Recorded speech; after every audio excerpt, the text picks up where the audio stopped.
बार बार यही कहते हैं कि उसको क्या जरूरत पड़ी यहाँ पे आने की, और हम पर इल्ज़ाम लगाते हैं कभी वोट काटने का तो कभी बोलते बाहरी है। मगर हम आपको बताना चाहते हैं कि बिहार भारत का हिस्सा है और रहेगा इंशाअल्लाह। हैदराबाद भारत का हिस्सा है और रहेगा इंशाअल्लाह ताला। तो कोई माइका लाल इन सियासी पार्टियों का नेता ये नहीं कह सकता कि असदुद्दीन ओवैसी बिहार को क्यों आ रहा है या सीमांचल को क्यों आ रहा है। हम जब तक अल्लाह हमको जिंदा रखेगा हम सीमांचल को आते रहेंगे। कोई माइका लाल अगर हिम्मत है तो रोक के दिखाए हमको। और हम क्यों आते हैं आपको बताते हैं। 20 साल यहां पर सत्ता बिहार की जनता ने कांग्रेस को दी, 15 साल बिहार की जनता ने, सीमांचल की जनता ने लालू परिवार को मुख्यमंत्री बनाया।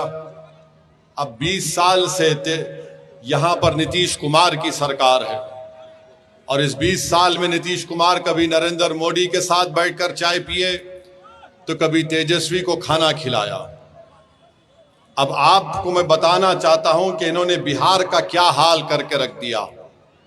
मैं हमारी मां और बहनों को बताना चाहता हूं, एक बड़ी तादाद में यहां पर जमा है और मेरी मां और बहनें मेरी इस बात से मुत्तफिक होंगी कि अगर कोई मां अपने पेट में किसी बच्चे को पालती है, 9 महीने वो मां कितने तकालीफ को बर्दाश्त करके उस औलाद को पैदा करती है।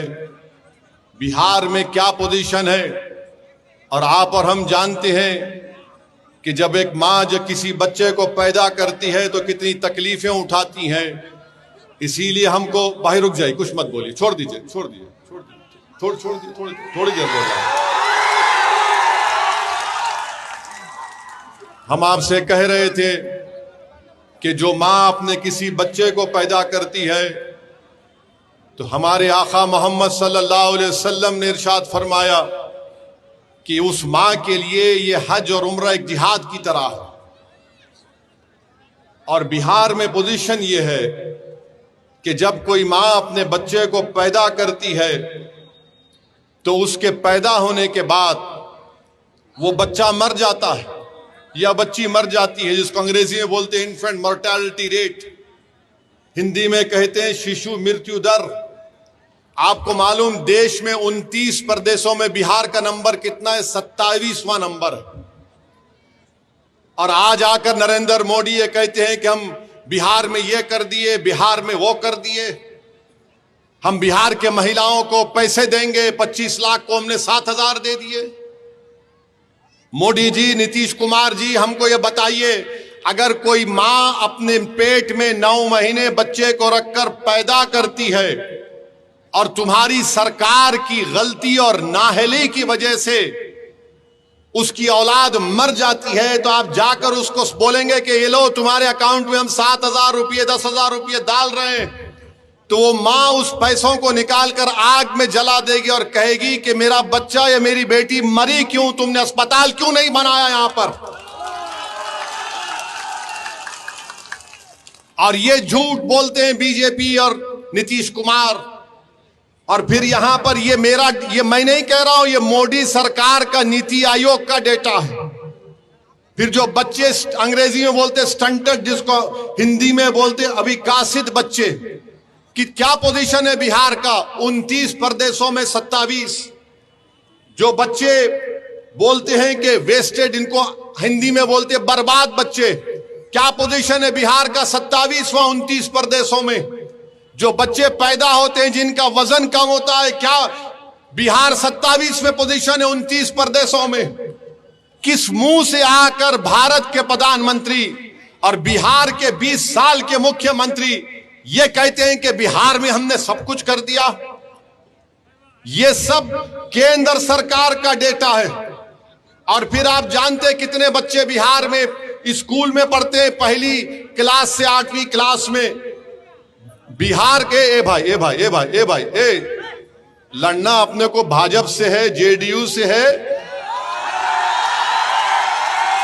और उसको हराना है जो 5 साल से विधायक तो था मगर अपने नेता तेजस्वी और अपने ठेकेदारों को छोड़कर 15 नाम किसी का नहीं बोल सकता हो। तो बिहार में कितने स्कूल में पहली क्लास से 8वीं क्लास में बिहार का पोजीशन 24वां 28 प्रदेश में। कितना बच्चा ड्रॉप आउट रेट है यानी स्कूल छोड़ देता है, 29 प्रदेशों में बिहार का नंबर 28। कितने बच्चे स्कूल में जाते हैं 6 और 13 साल की उम्र में, बिहार का नंबर 17वां। और 18-23 साल में सबसे कम उम्र, सबसे कम नंबर बिहार का है। मोदी जी इतना झूठ क्यों बोलती है आप नीतीश कुमार के साथ? यह पोजीशन है बिहार का। और सिर्फ बिहार में 9% जनता के घर में नल जल पानी का पाइप है।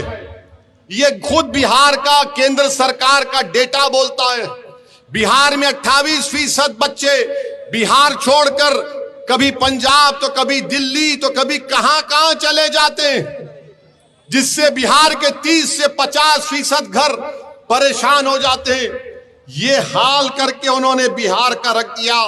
और ओवैसी आता है बिहार को तो सब बोलते हैं ये यहां पर क्यों आया है। अब आ जाइए सीमांचल का। सीमांचल में जो बच्चे पैदा होकर मर जाते हैं, जिसको मृत्यु दर बोलते हैं, यानी जिसको हमने अभी आप संग्रह हिंदी में कहा शिशु मृत्यु दर, सीमांचल में वो है किशनगंज जिले में सबसे ज्यादा है। इसका जिम्मेदार कौन है बताओ आप? मेरी इज्जतदार मां और बहनों, 11 तारीख को वोट अगर आप डालने जाएंगी तो हम जो बात आपके सामने रख रहे हैं उसको याद रखकर आप अपने वोट का इस्तेमाल करिए। फिर आप ये भी देखिए पूरे बिहार में सबसे ज्यादा पहले कौन मरता है? मुसलमान मरता है। ये गवर्नमेंट का डेटा है, ओवैसी का भड़काऊ भाषण के जुमला नहीं है। ये बिहार और केंद्र सरकार कह रही है सबसे ज्यादा पहले मरने वाला मुसलमान है। और गुर्बत कितनी है बिहार में अल्पसंख्यक समाज मुसलमान की। बिहार प्रदेश कह रही है कि जो गांव में मुसलमान रहता है 50% गरीबी रेखा के दर से नीचे है, जो शहर में रहता है वो 44% है। इसका जिम्मेदार ओवैसी है क्या बताओ? मेरे अजीज दोस्तों और बुजुर्गों, किशनगंज जिले में खवानगी का तनासुब 55%। और फिर जिसको हम कहते हैं कि चाइल्ड स्टंटिंग यानी अविकसित बच्चे कितने हैं किशनगंज में, वो करीब 40% के ऊपर हो जाते हैं। क्यों ये सब हो रहा है? क्यों ये इसलिए हो रहा है क्योंकि आप मुत्तहद होकर अपने वोट का इस्तेमाल नहीं करते। चुनाव आता है तो हमको बांट दिया जाता है, आपको बांट दिया जाता है, ये बाहरी है, ये वोट कटवा है, ये फुला है, ऐसा है, और फिर ये लोग राज करते हैं। आप जानते हैं कि बीजेपी ने किस तरह का माहौल पैदा कर दिया। किशनगंज को सीमांचल की लड़ाई मजलिस लड़ रही है और बीजेपी बोलती है घुसपैठिया। यहां पर अमित शाह कर बोलते, जनता में खड़े होकर बोलते जनसभा में, भाइयों बहनों घुसपैठियों को भगाना। वो बेचारी जनता हाँ। अरे अगर घुसपैठी है तो 11 साल से प्रधानमंत्री के हसनैन साहब है या ओवैसी है? बताओ गृह मंत्री, कहां घुसपैठी है? सीमांचल को बदनाम किया जाता है, हमारे शेरशाहवादी भाइयों पर झूठा इल्जाम लगाया जाता है जिसकी मैं मजम्मत करता हूं। अगर घुसपैठी 65 लाख नाम इलेक्शन कमीशन ने निकाले सीमा पूरे बिहार से, तो मालूम हो 2 घुसपैठी निकले सीमांचल से। वो भी कौन थे? बोलो मोदी उनका नाम बोलो, बोलो अमित शाह उनका नाम क्या था? उनका नाम क्या असद था? उनका नाम क्या हसनैन था? नहीं था उन दोनों का नाम। हाँ मोदी जी, एक घुसपैठिया को आप अपनी बहन बनाकर बांग्लादेश से दिल्ली में लाकर बिठाकर बैठे हैं। उसको बांग्लादेश लेकर जाइए, अगर बांग्लादेश का रास्ता नहीं मालूम तो वैसी बताता है आपको कहां से ले जाकर छोड़ना उसको। मेरे अजीज दोस्तों और बुजुर्गों, सीमांचल की लड़ाई हम लड़ रहे हैं और आपको बताना जरूरी समझता हूं कि पटना में मोदी ने, नीतीश कुमार ने क्या बनाया? एम्स बना दिया, आईआईटी बना दी, एनआईटी बनाया, एनआईएफटी बनाया, एनएलयू बनाया, पीएमसीएच बनाया, एनएमसीएच बनाया, और फिर गया में और राजगीर में आईआईएम बना दिया।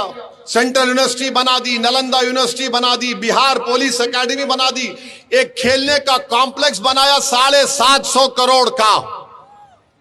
अरे क्या सीमांचल चांद पर है या बिहार में है, बताओ हमको। सीमांचल पटना से 300 किलोमीटर के फासले पर है। मोदी को बिहार की जनता ने 3 मर्तबा प्रधानमंत्री बनाया। बिहार की जनता ने लालू परिवार को 15 साल सत्ता में रखकर मुख्यमंत्री बनाया। बिहार की जनता ने नीतीश कुमार को 20 साल मुख्यमंत्री बनाया। तो बिहार की जनता को और सीमांचल की जनता को हम बता रहे हैं कि मोदी को आपने 3 मर्तबा प्रधानमंत्री बनाया, मगर मोदी का दिल अहमदाबाद में अटका हुआ है। लालू परिवार को अपने 15 साल मुख्यमंत्री बनाया, उनका दिल अपने सिर्फ एक ही बेटे के ऊपर अटका हुआ है। नीतीश कुमार को 20 साल मुख्यमंत्री बनाया, मगर नीतीश कुमार का दिल राजगीर में फंसा हुआ है। सीमांचल का क्या होगा फिर? सीमांचल का कैसे हम काम करेंगे? मेरे भाई, हम आपसे बता रहे हैं, अगर आप यहां से 11 तारीख को हसनैन साहब को अपना विधायक बनाएंगे, ओवैसी आपसे वादा करके जा रहा है, इंशाअल्लाह ताला ठाकुरगंज ब्लॉक के रसिया पंचायत के भाद गांव में जाने वाली सड़क को आजादी से नहीं बनाया गया। हसनैन साहब, आपको रोड बनाना पड़ेगा। आपको चक्का जाम अगर करना पड़े, चक्का जाम करेंगे। अगर आप बोलेंगे आ जाओ असदुद्दीन ओवैसी हैदराबाद से, मैं भी निकल कर आकर बैठ जाएंगे। और फिर पुलवामा पंचायत में गिराबस्ती में सड़क आज तक नहीं। अरे पूरी विधानसभा में ऐसा लगता है कि रोड नाम की चीज ही नहीं, मगर तुम्हारा वोट लेकर, तुम्हारे वोटों की रोड पर चलकर कोई पटना को चले जा रहा है, मगर तुम्हारे गांव में रोड बनाने का काम नहीं कर रहा। अब आप बताइए कि यहां पर इतना बड़ा बड़ा मसला मसाइल है, क्या क्या नहीं हो रहा है। सीमांचल को पसमानदा इसलिए रखा जा रहा है ताकि सीमांचल के बच्चे अपनी जवानी को बर्बाद करके हैदराबाद, दिल्ली, मुंबई, पंजाब में जाकर वहां पर काम करें। जिस दिन सीमांचल के बच्चे को इंसाफ मिलेगा, तालीम मिलेगा, रोजगार मिलेगा, तो ये दिल्ली, हैदराबाद और पंजाब और मुंबई में बैठने वाले ताकतवर लोगों की जिंदगी में बर्बाद हो जाएगी, क्योंकि उनका खिदमत करने वाला कोई नहीं रहेगा वहां पर। ये काम हम करेंगे। और आपको हम बता रहे हैं मेरे भाई, ओवैसी तुम्हारे दरमियान में खड़ा होकर कह रहा है कि सीमांचल में एक तेज रफ्तार की दिल्ली सीमांचल की रेल लिंक की जरूरत है। हम लड़ेंगे इंशाअल्लाह ताला उसके लिए। और फिर पटना से किशनगंज अरारिया एक वंदे भारत की यहां पर ट्रेन की जरूरत है। यहां पर फैक्ट्री क्यों नहीं लगती सीमांचल में? बोलो मोदी जी, बोलो नीतीश कुमार, बोलो तेजस्वी, तुम तो उप मुख्यमंत्री भी थे। मजलिस लड़ेगी कि NH-31, NH-57 पर यहां पर फैक्ट्री लगाई जाए। जितना यहां पर अस्पताल है उसको PHC बनाया जाए। मजलिस 100 कम्युनिटी क्लिनिक सीमांचल में बनाने की लड़ाई लड़ेगी। और ये जो कोसी का नदी का पानी आकर कटाव करता है, हम लड़ेंगे सरकार से और 3000 करोड़ रुपए लेकर उस टाटबंद का काम करवाएंगे इंशाअल्लाह ताला। और मेरे अजीज दोस्तों और बुजुर्गों, यहां पर आपके मुख्तलिफ मसाइल हैं। यहां पर पोआखाली को ब्लॉक बनाना है इंशाअल्लाह ताला। बनाना है ना पोआखाली को ब्लॉक? कितने लोग बनाना चाहते, हाथ उठाइए। तो 11 तारीख को पतंग को बटन दबेगा और पोआखाली ब्लॉक बनेगा इंशाअल्लाह ताला। फिर यहां पर आप जानते हैं कि पोआखाली में अस्पताल है, उसको PHC बनाना है। नदी कटाव टाटबंद का काम है। और फिर आप ये भी जानते हैं कि यहां पर देरामरी में, पोआखाली में, जिया पोखर में, कड्डू बिटा में रोड को बनाना है। ये सब काम इंशाअल्लाह ताला ये आपकी जिम्मेदारी है। और हम आके आपको पूछेंगे हर 6-7 महीने में काम कितना आगे बढ़ा, क्या नहीं हुआ। सिर्फ भाषण देकर जाने वाले का नाम असदुद्दीन ओवैसी नहीं है। अगर भाषण देकर जाता तो 11 साल से बार बार आपके दरमियान में नहीं आता। हम 11 साल से आते रहे और इंशाअल्लाह जिंदगी बाकी रही, जिंदगी वफा की, तो तुम्हारे दरमियान में आता रहूंगा। तुम्हारी लड़ाई मेरी लड़ाई है। मेरे अजीज दोस्तों और बुजुर्गों, मोदी ने वक्फ जायदाद को छीनने का कानून बनाया, मस्जिद दरगाह खानखा को खत्म करने का कानून बनाया। दुनिया ने देखा कि असदुद्दीन ओवैसी भारत के पार्लियामेंट में अकेला था, मगर अकेला खड़े होकर हमने बीजेपी के तमाम और एनडीए के एमपीज में आंख डालकर कहा कि तुम जो कानून बना रहे हो वो बाबा साहब अंबेडकर के संविधान के खिलाफ है। हम इस कानून को काला कानून मानते जो हमारी मस्जिद से हमको छीनना चाहता है। हमने पूरी भारत में इस पार्लियामेंट के कानून को फाड़ कर उनके बीजेपी के सामने फेंक दिया। इस कानून, ये गलत कानून तुमने बनाया। मेरे भाई, आपने सबको मौका दिया, 20 साल कांग्रेस को दिया, 15 साल लालू परिवार को दिया, अब 20 साल नीतीश कुमार मोदी को आपने दिया। बताइए हमने क्या हासिल किया? हम सिर्फ वोट डालने की मशीन नहीं है कि कोई आएगा और बोलेगा ये देख लो वो देख लो और कुछ नहीं होगा। आप बताइए, ये जो गठबंधन है, हम तो मिलना चाह रहे थे। खत लिखा अख्तरुल ईमान ने, मैं अख्तरुल ईमान को सलाम करता हूं। अख्तरुल ईमान पिछले 11 साल से मंजलिस के झंडे को लेकर सीमांचल के कोने कोने में और बिहार के कोने कोने में लेकर गए। वो नहीं करना चाहते थे तो हम तो भीख नहीं मांग सकते। हमने तय कर लिया कि हमारी लड़ाई सम्मान की लड़ाई है, हमारी लड़ाई इज्जत को हासिल करने की लड़ाई है, हमारी लड़ाई बराबरी की लड़ाई है और हमारे मुकद्दर के फैसले हम करेंगे। पटना और दिल्ली में बैठने वाला कोई जालिम हुक्मरान हमारे बच्चों के, नौजवानों के, मां और बहनों के मुस्तकबिल का फैसला नहीं करेगा। हम नहीं होने देंगे इसको। इसलिए हमको सियासी ताकत को हासिल करना है, हमारे विधायक को बनाना है। आप बताइए, यहां से जो राजद का उम्मीदवार है, उनके वालिद मरहूम की अल्लाह मग़फ़िरत करे, मैं उनकी बहुत इज्जत करता था, मगर आप उनसे पूछ लीजिए जब वो दोबारा आएंगे, मौलाना साहब से पूछ लीजिए, सऊद साहब आप तेजस्वी का नाम छोड़कर, अपने ठेकेदारों का नाम छोड़कर पूरे ठाकुरगंज में 20 अहम लोगों का नाम बता दो। नहीं बता पाएंगे, कुछ काम नहीं किया। और आज आकर ये गठबंधन वाले बोलते हैं हम ऐसा कर देंगे। अरे मेरे भाई, तेजस्वी ने जो लंबी छोड़ी है ना, वो मोदी के कंपटीशन में आ गया झूठ बोलने के। मोदी ने कहा था 15 लाख देंगे, 15 लाख मिले। मोदी ने कहा था 1 करोड़ नौकरी दिया जाएगा, मिला। तो तेजस्वी ने कहा कि मोदी से ज्यादा जाऊंगा। आपको मालूम, बिहार का कास्ट सेंसस में बिहार में जी कितना घर है? 2,45,000 के 2,45,00,000 घर है। ये कहता है सबको घर दिए जाएंगे। तुमको मालूम, भारत सरकार में 55 मंत्री मिनिस्टर्स हैं। कितने नौकर भारत सरकार में काम करते हैं आपको मालूम? कितने? एक अंदाजा लगाओ। पूरे भारत के सरकार में, भारत की सरकार में 30 लाख लोग काम करते हैं। कितना? 30 लाख। तेजस्वी बोल रहा है कि 2,75,00,000 घर जो है उनको सबको नौकरी दूंगा। अब आप तो सोचिए, बिहार की जनता, सीमांचल की जनता इतनी भोली नहीं है कि तुम आकर लंबा छोड़ दो और वो कबूल कर ले। अच्छा, आपको मालूम, अगर चलिए मान लिए कोई यहां से उठ के बोलेगा ओवैसी तुम्हारे को क्या तकलीफ हो रही है, देगा वो? अच्छा देगा ना, कितना पैसा लगेगा? अभी अगर वो 2,75,00,000 लोगों को नौकरी देगा तो कम से कम 25,000 तो देना पड़ेगा ना, 25,000। अब तुम उसका हिसाब कर लो, उसके लिए पैसा पड़ेगा 8,28,000 करोड़ रुपये। 8,28,000 करोड़ रुपये। पूरा बिहार सरकार का बजट कितना है सालाना? 2 लाख करोड़ का। ये कहां से लाएंगे बाबा तुम 6 लाख? पैसा तो झाड़ पे नहीं उगता ना। तो तेजस्वी बोलेगा वैसी भड़काऊ भाषण देता है, वोट काटनी है तुम्हारा, इस पर भरोसा मत करो। अरे बाबा तुम बताओ तो सही, कहां से लाओगे? किधर से लाओगे? किधर से लाओगे आप? क्या? अच्छा फिर बोलते कि अगर कोई सुनो बैठो, अगर कोई ये बोलता है कि इंटर्नशिप में हम नौजवान को फैक्ट्री में इतना पैसा देगा, कौन सी फैक्ट्री है यहां पर? वो तो बता दो प्यारे, कौन को बता दो ना।